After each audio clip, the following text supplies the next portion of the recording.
Swayam Prabha. Digital India. Educated India.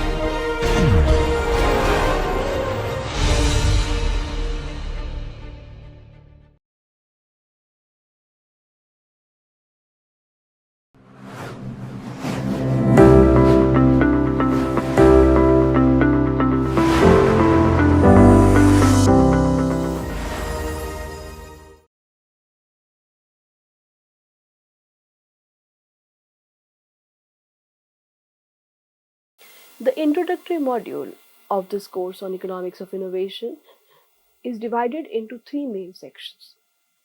The first section talked about the basics of innovation. The second section talked about the stylized fact.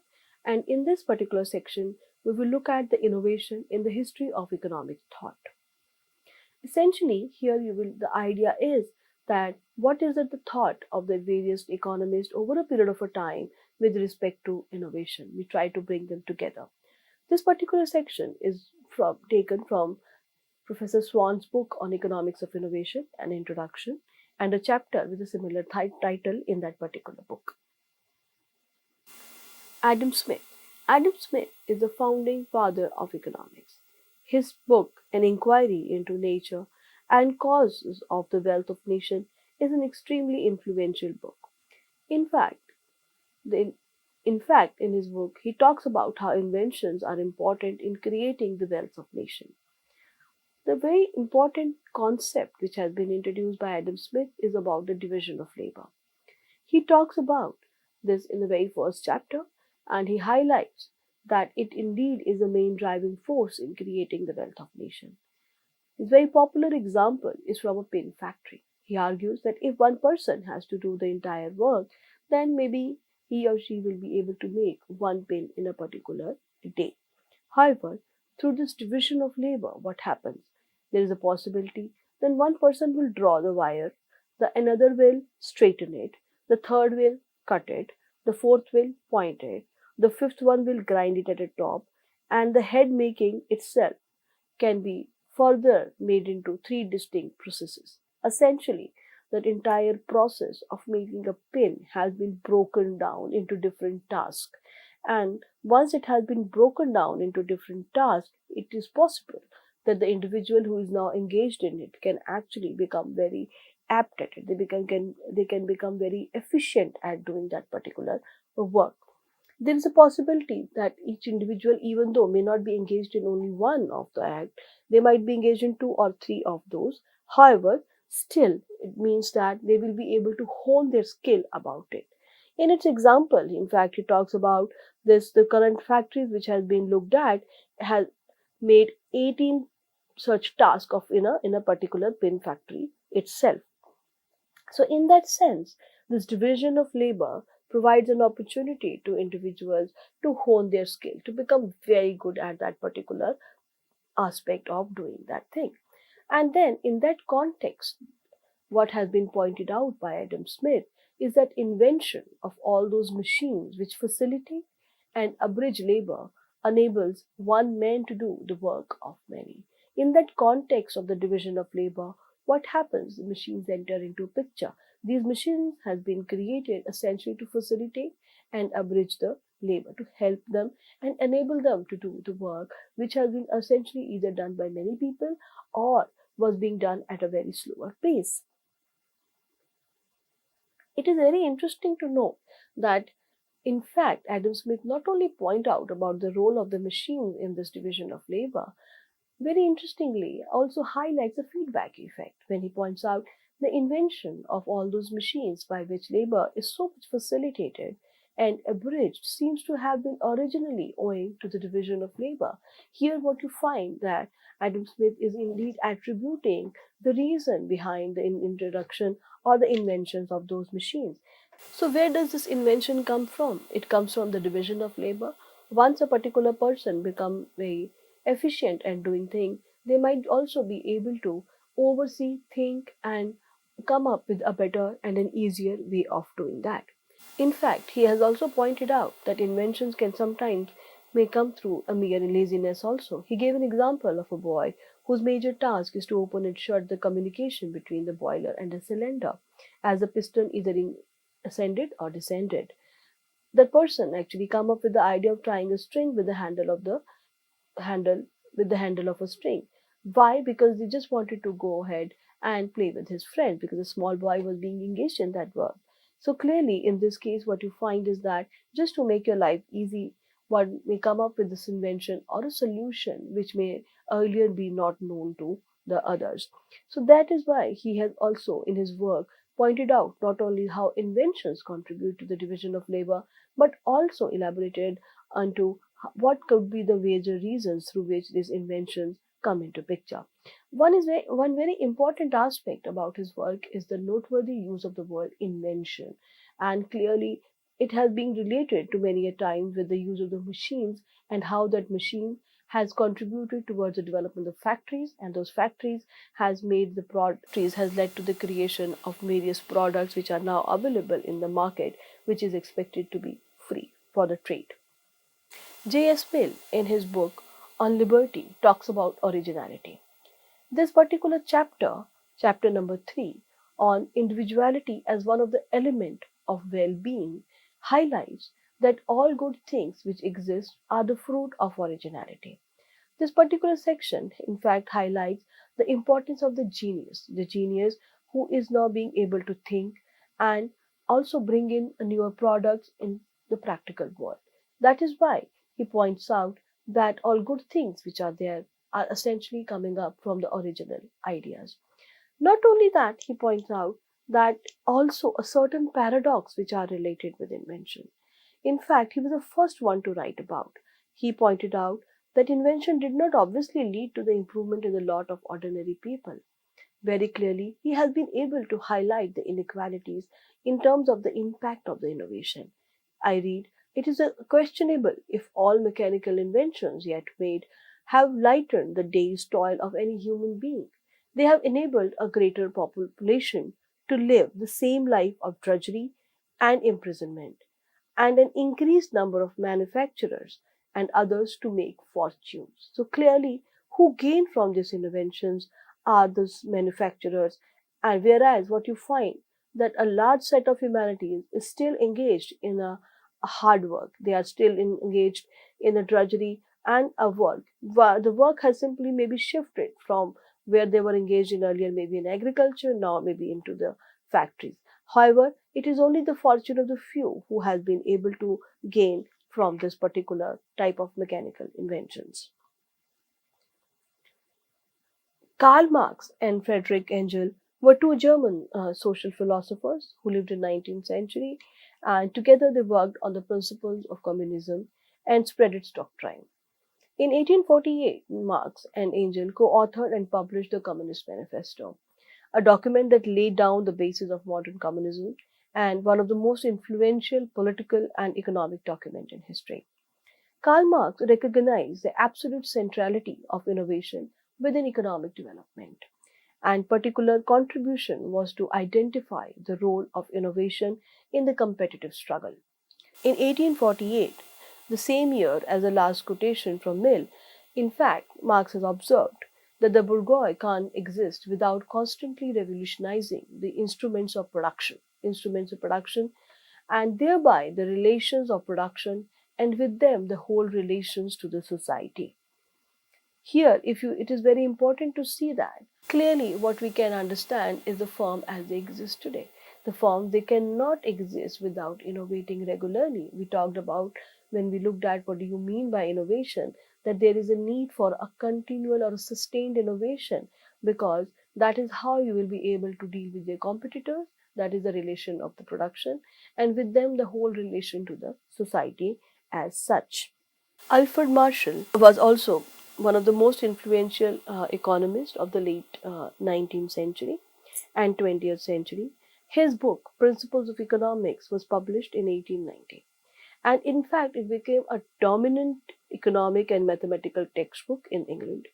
He is seen as a founder of a neoclassical school of thought in economics and was the first to introduce many now standard principles in the field. Marshall, in his work, builds on the essential insight in Macro. He points out that the gratification of a want or a desire is merely a step to some new pursuit. In every stage of his progress, He is destined to contrive and invent and to engage in a new undertakings. And when these are accomplished, to enter with a fresh energy upon others. When the person engaged in Marshall's work is essentially a consumer. That is why one can see that Marshall has seen the consumer as an innovator. When we will talk about the user, when we will talk about the different types of innovation, we will see that the user-centric innovation is something very similar to what has been pointed out here. Essentially, whereby the consumer is trying to change because merely satisfying the want is not the final outcome. Thorsten Veblen, an American economist, he grew up in Minnesota and earned his PhD from the Yale University. A very interesting work he talked about is a theory of leisure class, which essentially applied the Darwin's evolutionary theory to the study of modern economic life. In the work, he highlights the competitive and predatory nature of the business world. With very dry humor, in fact, he identified the markers of America's social class and he coined a term called conspicuous consumption, effectively to point out the display of wealth which is being made by the upper class. His reputation, in fact, was very prominent, particularly during the Great Depression. And if you look at it, thoughts well one, essentially this conspicuous consumption effectively comes from the desire to consume more and more. And the consumer could actually draw an attention of the others towards him or her. Very interestingly, Veblen has taken the old verb, necessity is the mother of the invention, and turned it on its head. He pointed out, in fact, invention is the mother of the necessity. This particular turning of the proverb on its head, in fact, cannot be more true if you look at very lot of products which you see around. What he meant by this particular thing was that there are various products which are once available, in fact, create more demand by the people. If they were not there, in fact, it was not that the people were not able to consume or they were not living. So if you look around various products and essentially they have increased the productivity of the way the things has been done, efficiency has improved, more and more people have been now being made part of this process of innovation and technological change. But clearly that doesn't mean that it was not that the need was felt for some of these products before they were even being introduced. One has always felt the need of a communication. However, to taking it to an extent of a mobile phone whereby you are completely glued to the particular product all the time was not being envisioned earlier. So that means once the product is coming to market, you find that the people will be able to see its advantages, its benefits, and they will be able to consume it. Though there is a certain amount of negative connotation being attached to the conspicuous consumption and the various products which are available, one can always argue that the products which were seems to be luxury at one point of a time, in fact, over a period of a time, they become a necessity. They are able to free human labor of the drudgery that they are being engaged into and being able to make their life rather easy. And the need of the innovators is essentially to make a competitive distinction so that the product becomes popular with the consumers as such. Now we will talk about Joseph A. Schumpeter.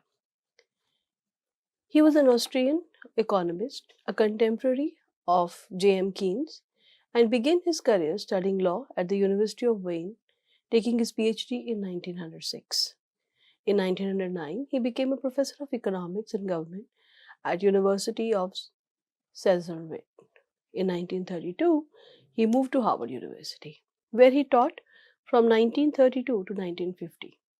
There, he was joined by Wesley Lontief, John Kenneth Galbraith, and fellow Austrian Gottfried Haberl. There, he also taught Paul Samuelson, James Tobin, among others. The shift of Schumpeter from Europe to America also reflect in some very interesting changes in the way he has perceived who undertakes innovation. We will talk about in a while. We will discuss Schumpeter's perspective on three key concepts, that is of innovation, creative destruction, and entrepreneurship. The pioneering work by Schumpeter argues against the Marshallian welfare analysis that propagates perfect competition as the best market structure. essentially because it drives down the price to that of the marginal cost, and hence the consumer benefits the maximum. Now, Schumpeter claims that this perfect competition will not be able to provide enough potential to the firm so that they'll be able to generate resources to undertake innovation. That is why he propounded that, in fact, if you look at the modern standard of life for the masses, they are attributed to big businesses. Taking this thought further, he reveals that the capitalist reality is essentially distinguished from the way it was being studied in the textbook. In fact, it is not the kind of competition that is being studied under perfect competition, essentially driving down the price to marginal cost that influence the rivalry or affects or is at the core of the rivalry amongst the firm. In fact, it is a new commodities, new technology, new sources of supply, new organization, new markets, and the competition which will have a decisive impact on the cost or the quality will influence the market competition. The idea which Schumpeter propagates that this kind of a competition is not merely about cost reduction or about the increasing in the revenue, but it is something which will affect the very foundation of the businesses. Essentially, the newness, the novelty through these either product or a processes or of the organizational innovation which he talks about influences the very way the business is being done. Another important concept which comes from Schumpeter is that of a creative destruction. As I told in an earlier class also, it is an oxymoron whereby you have two words which are opposite in meaning, creative as well as destruction. He is being also referred to as the father of the concept of creative destruction. What does it mean? What does it denote? If you look at it, creative destruction denotes the process of industrial mutation that incessantly revolutionizes the economic structures from within, destroying the old one, creating the new one. The process of innovation, as has been studied by Schumpeter, essentially lead to the change in the industry. The change which Schumpeter alludes to is something which happens within the industry, nothing something which comes exogenously. And the change that happens within, in fact, does away with the old structures so that the space can be created for the new way of doing things. This process of creative destruction is indeed a very essential aspect of the capitalism as has been understood by Schumpeter. That drives the competition amongst the firm. As we have already pointed out, it is not the price competition, but the competition with respect to the different new products, services, etc. Now, every piece of business strategy, essentially, as being said by Schumpeter, acquires a significance only against the background of that process and within the situation created by it. It must be seen in its role in the perennial gale of creative destruction.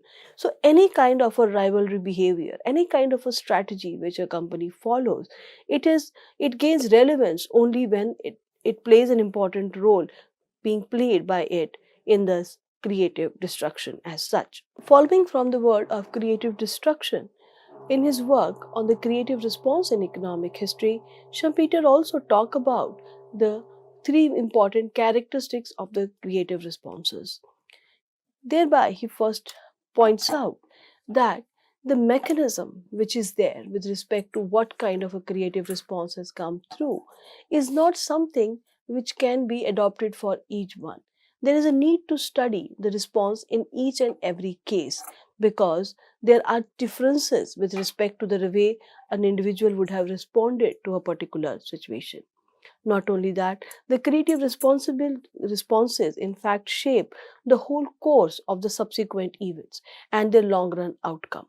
That is why creative response is an essential element in the historical process. This is in fact a major concern of Schumpeter, whereby he talk about how creative destruction, innovation essentially contribute towards the economic development. The responses in forms of either introducing a new product or in forms of finding a new market or finding a new source of a supply of a raw material which is either manufactured or being sourced from other place, or it is of a reorganization of the structure of the industry.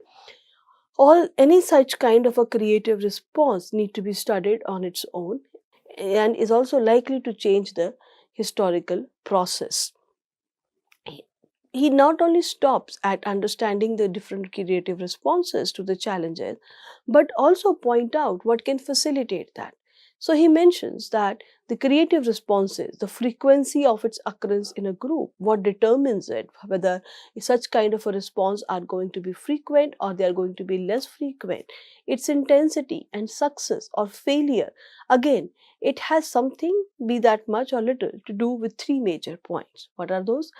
First, it is with respect to the quality of the personnel available in a society. Whether the people respond to a particular challenge or a circumstance, whether they are able to combine few things to come up with a new means or a new way of doing things, that will essentially depend upon the individuals that particular society has. What kind of a quality in terms of human capital, we can also understand this. And not only that, with relative quality of a personnel, that is, with quality available to a particular field of activity, relative to the quality available at the same time to others. So, the response in this sense is not merely with respect to what is available, it is in fact relative in terms of the industry in which it is available, and also with respect relative in terms of what it is available to the others. So essentially the competitiveness for the resources of quality resource, effectively quality human capital, is definitely there. And lastly, this whether the creative response is successful or not, or whether it happens more frequently or not, is determined with the individual decisions, actions, and patterns of behavior. Now, this introduction of individual decisions, actions, and pattern now brings us to what Schumpeter has to mention or talk about the entrepreneur.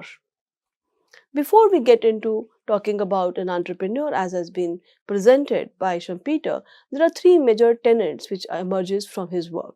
First is that the essence of capitalism is innovation in particular sectors. Certain standard tools of economics such as static equilibrium, macroeconomic analysis can therefore disguise the reality, and it may mislead scholars and students, essentially pointing out that the focus on attaining an equilibrium circumstance may indeed take away the attention from what chaos has been leading to during the disequilibrium situation. Also mentioning that the virtues of capitalism, essentially in particular its steady but gradual patterns of growth, are long run and hard to see. Its defects, however, as far as inequality and apparent monopoly, are short run and conspicuously visible. This is again very important point in terms of how he has propagated that who should be innovating. Later we will see that he has pointed out that it is the large businesses which are able to undertake innovation, essentially because of the resources that are available through the monopoly. Clearly, there is an acceptance of a monopoly in order to have what we may call as a dynamic gains, because it is the introduction of the new products and the innovation which is going to change the patterns of the growth. And that gradual pattern of the tree growth that has been pointed out may not be known, may not be very much visible, may not be very obvious, but the short term losses in terms of monopoly or inequality became a major important point of talk. Also pointed out it is dangerous for economists to prescribe general recipes because political and social circumstances are always changing. Contextualizing the theory, contextualizing a result in that sense becomes extremely important. So now we look at the entrepreneur, the person who does, the person who takes action. So in terms of Schumpeter, he talks about a study of creative response. In fact, in business is again very much coterminous with the study of an entrepreneurship. Okay? And very important distinction is that between enterprise and management. Evidently, it is one thing to set up a concern which will embody the new idea or another things to head the administration of a going concern. However, much the two may shade off into each other. In fact, it is very important according to Schumpeter to distinguish the entrepreneur from the inventor. He has pointed out that many inventors they became entrepreneurs, and the relative frequency of this case is no doubt an interesting subject to investigate, that he says, but there is no necessary connection between the two functions. The inventor produces ideas, the entrepreneur gets things done. Now, if you remember the example that we have done in an earlier class, in an earlier lecture on the bottle that we have essentially designed, whereby the bottle was able to assess the temperature in the particular room, and accordingly either heat or cool the room which is inside the bottle. Now, the invention in that case particularly may be engaged in terms of, designing the sensors, putting those sensors in the bottle design, and also in the linking the sensor with the cooling mechanism. Having done that kind of a work with the invention, as I said in the earlier class, the asset which might be needed to now mass produce the particular commodity, to distribute the commodity, and also to market it to the masses requires a very different kind of a skill set. That is once again being pointed out here, that the inventor produces ideas, the entrepreneur get things done. So an entrepreneur would be somebody who is much beyond the inventor, who is able to understand what the particular product is going to entail in the market, what kind of resources would be required to source the raw material for this particular product, where do I get the finances, where do I start the production, how should I go about the distribution, and where should I market. So essentially, all these things needs to be getting done by an entrepreneur, and that is what has been once again pointed out in Schumpeter's work also. So inventors, though, become entrepreneurs, essentially it may not happen all the time. So finally, getting new things done is not only a distinct process. Finally, getting new things done is not only a distinct process, but it is a process which produces consequences, which are very essential part of the capitalist reality. Schumpeter, the entrepreneur is more or less equivalent to the innovator. So, if you look at the very if you look at the example that he has pointed out in his work, is about an economic system which is, let us say, currently going on. The status quo is being maintained by handlooms, and somebody sees an opportunity in power loom. That is where the role of an entrepreneur becomes very important. If there is an opportunity, economic opportunity, market opportunity to gain from the introduction of the power loom, what an entrepreneur is expected to do? An entrepreneur is now expected to borrow, construct, produce, and sell.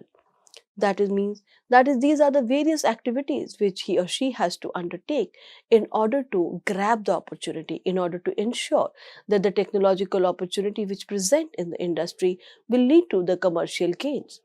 So the entrepreneurs in this case become somebody who can manage to conduct all these types of activities that may not be related to the mere change in the technique of the production.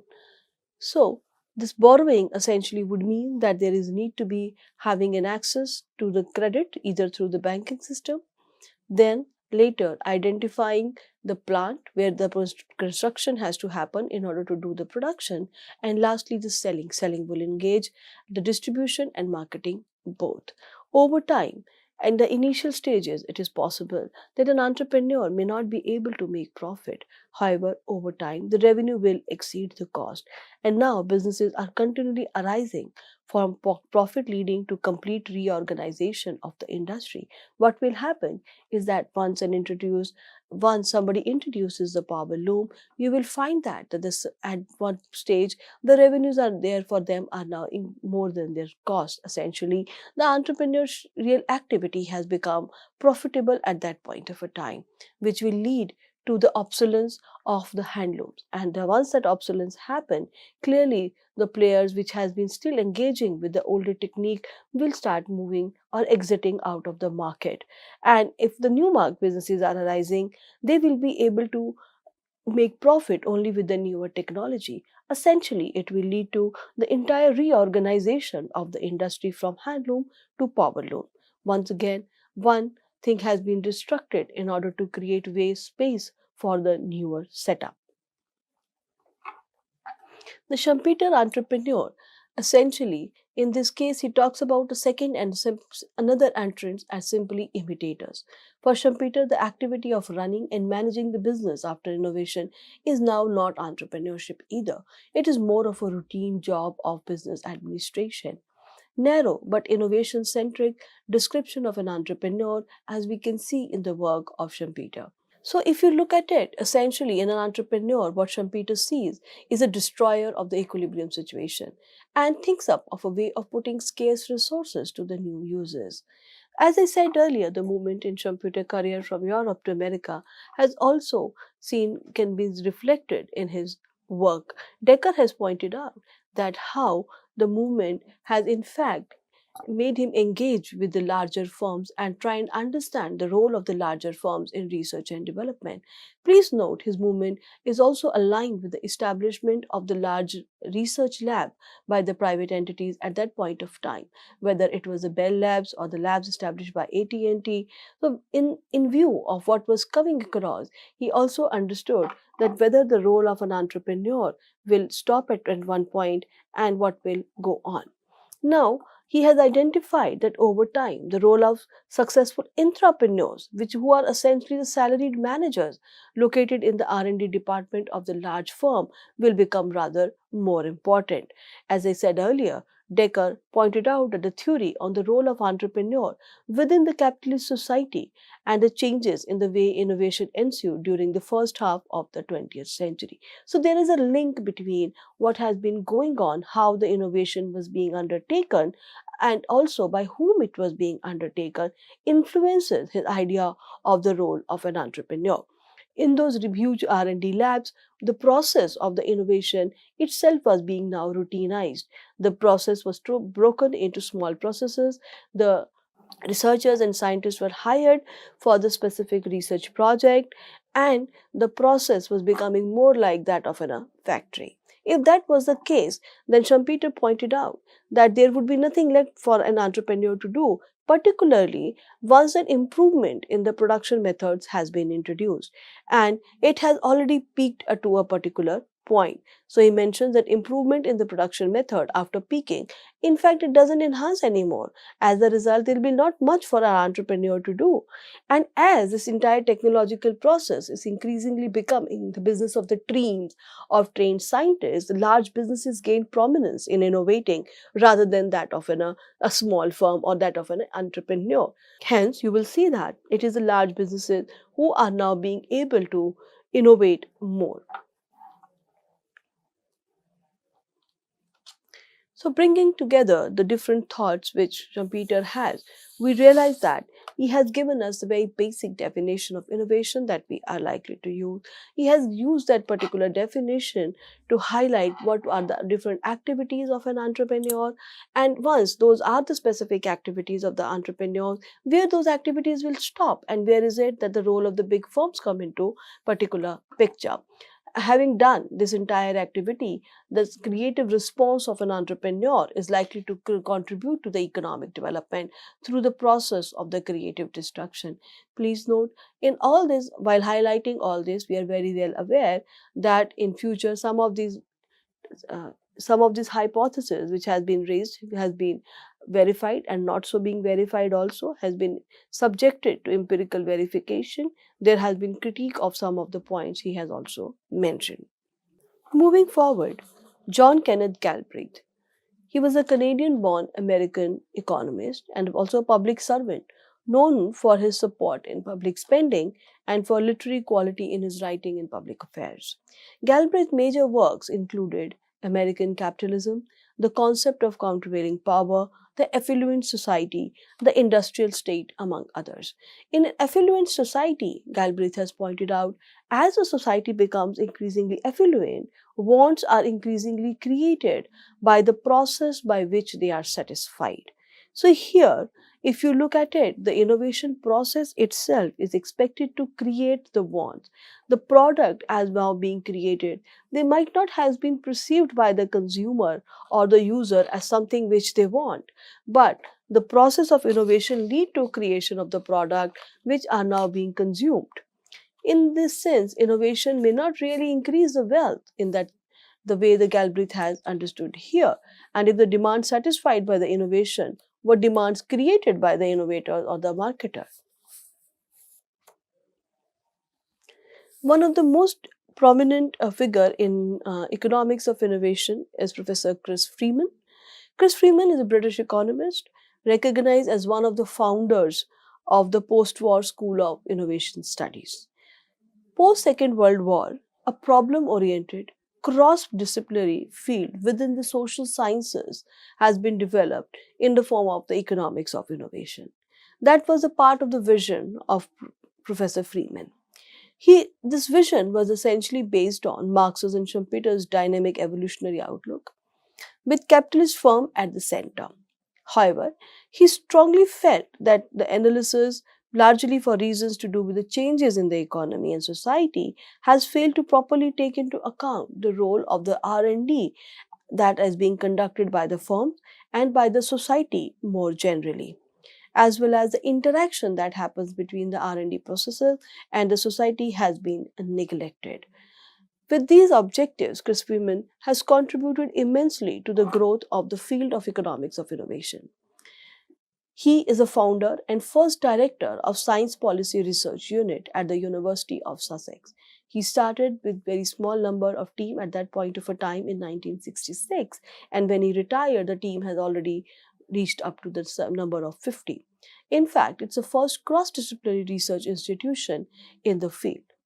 His major contribution is towards the revival of the neo-Schumpeterian tradition, focusing on the role of innovation for economic development and of scientific and technological activities. One of the influential journals in this particular field, that is Research Policy, he was a founding editor of that. Apart from that, from an empirical point of view, there was a lot more to be done in terms of R&D statistics, whether we are collecting it at a country level or whether now we are collating that information across the countries. He has done pioneering work on research and development statistics in developing OECD fractile manual. In fact, most of the empirical research which we conduct today takes and is actually due to the foundation that he has laid in this particular field. The next economist from 20th century that we are going to discuss is Professor Kenneth Arrow.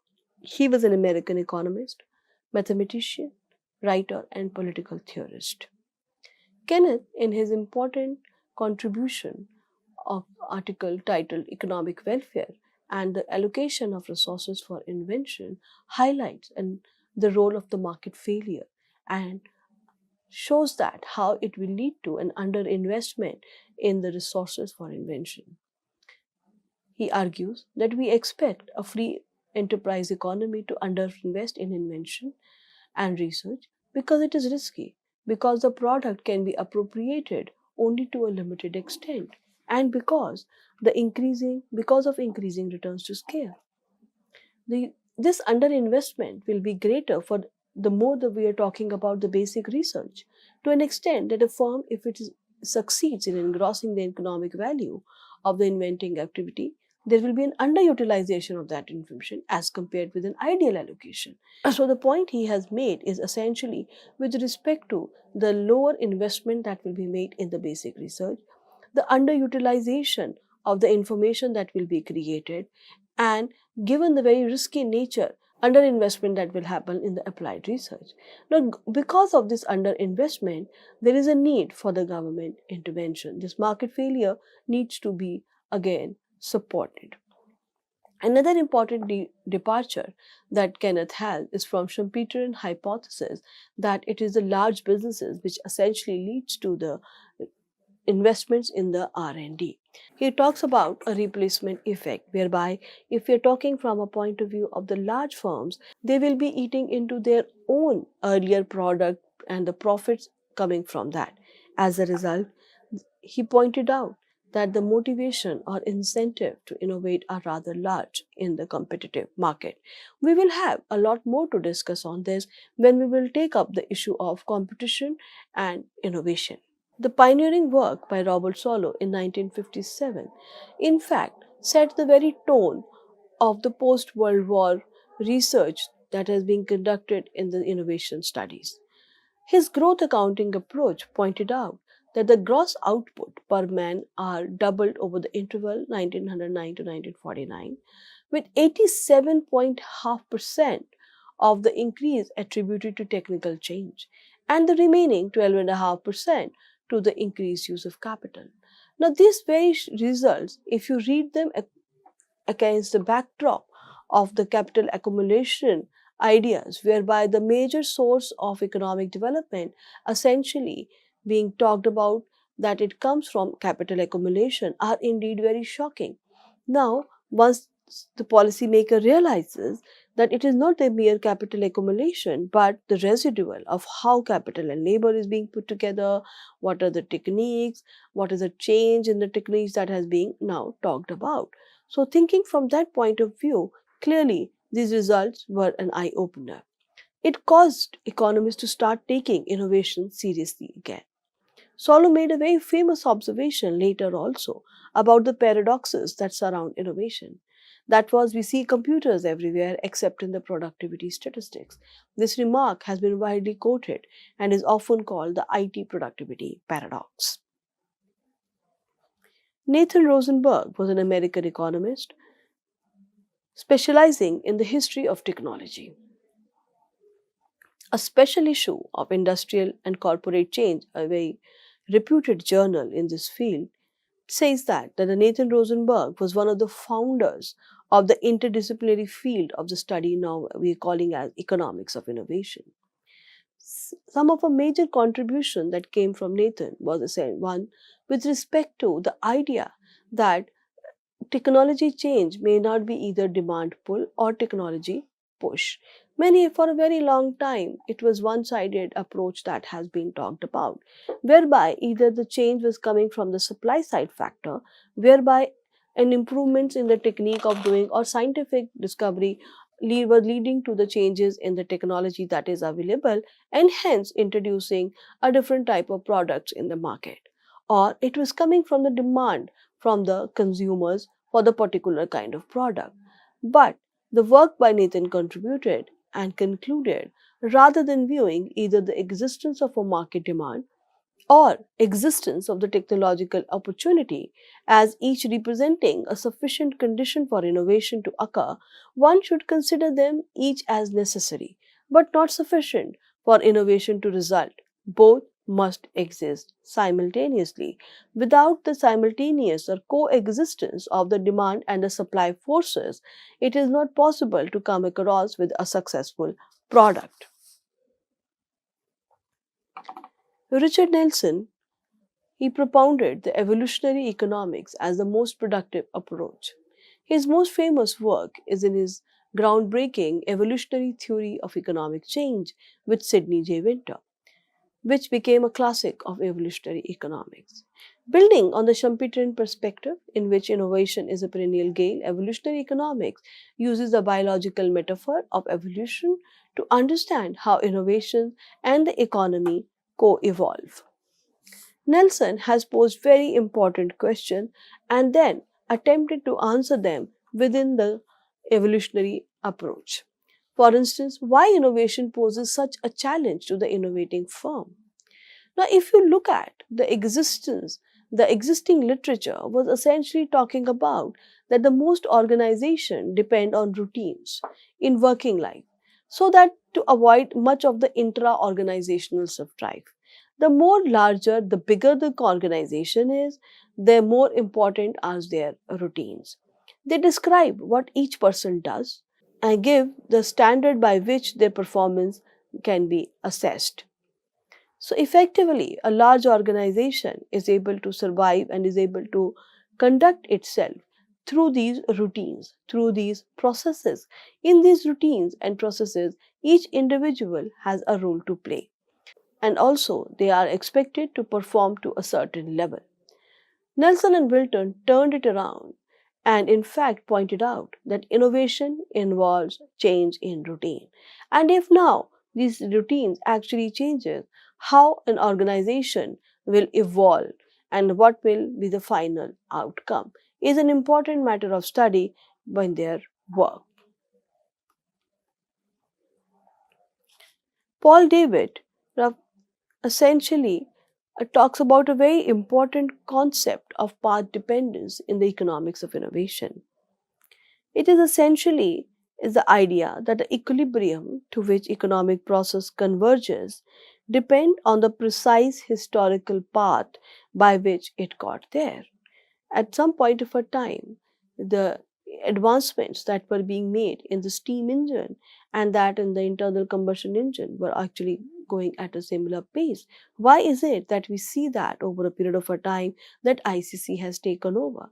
And now, in wake of the major climate change challenges that the humanity face, once again the emphasis has gone into electric vehicles. The historical path, in that sense, plays a very important role in terms of the choice of the technology. That has been shown through the QWERTY keyboard example by Paul David. Equilibrium, essentially, to which the economic this stands in contrast to the traditional assumption of the neoclassical economics that the equilibrium reached is not influenced by the path by which the economy reaches that equilibrium.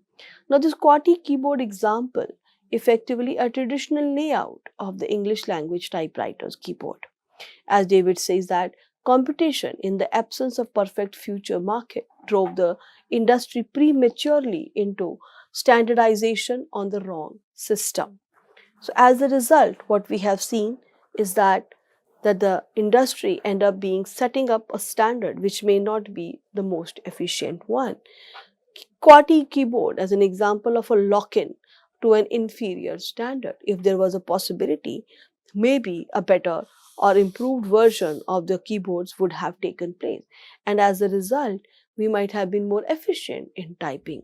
But David pointed out that we have logged in into the inferior standard, and that essentially happens because of the historical path which it has taken. Having accepted this, how can we avoid? How can we not think about whether are there any QWERTY words lying out there? And if that is the case, then definitely history matter. Eric von Hippel, we will also discuss essentially about him, who talks about the user-centric innovation. He says that now innovation is being democratized. That means the users of the product and services are making changes in the product as per their requirement so that it works for their advantage. So this user-centric innovation process is very essentially distinguished and differentiated from the manufacturer-centric innovation development system. We will have more to discuss on this particular topic also. Paul Gurski, the leading economist in the UK, he re-examined the contrasting incentive for an innovator to be the first to market, or on the other hand, to be what is generally called as a fast second. In fact, the fast second has an advantage over the first individual because they can actually skip or not do the mistakes that has been done by the first mover. That's what has been pointed out by Paul Gurski, who says that normally it doesn't make much sense for the firm to move fast to be the first into the market. Two quite different considerations favor followers who play a fast second strategy. First, there are time cost trade offs, which penalize firms that try to do things too quickly. The second advantage is that the fast second mover have is that they can free ride on the efforts of the first mover.